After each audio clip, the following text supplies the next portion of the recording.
Hey cool plants and seedlings, it's Justin at Black Lake Preserve in Nipomo, California. Today I'm here to tell you about the importance of understanding microhabitat requirements when planning for the reintroduction of endangered or rare species in California coastal dunes. Here at Black Lake, we're working with the state and federally endangered dune species, Lupinus nipomensis or Nipomo Lupine. Lupinus nipomensis is an annual lupin that can fix nitrogen and occurs in one population in a 2 square mile area and has about 7 subpopulations. It's typically thought to be self-pollinated, and as the seeds dry in the spring, they twist and shrink until the seeds burst out of the pods.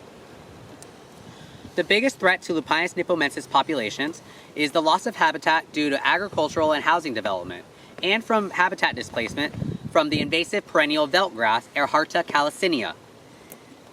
To evaluate the role of microhabitats during the restoration of an endangered plant, we conducted a study reintroducing Lupinus nipomensis on coastal dunes in San Luis Obispo County in California. In December of 2014, we set up multiple plots with 3 cage types.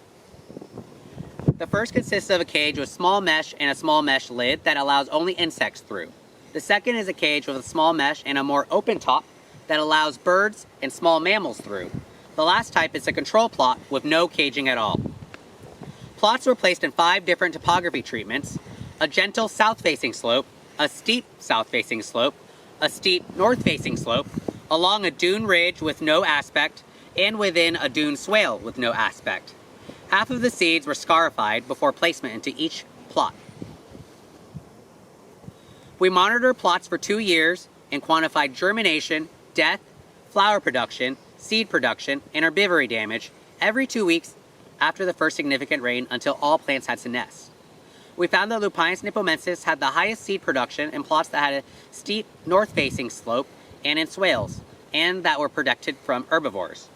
Although Lupinus nipomensis performed best in cage plots, individuals still exhibited herbivory, likely from insects.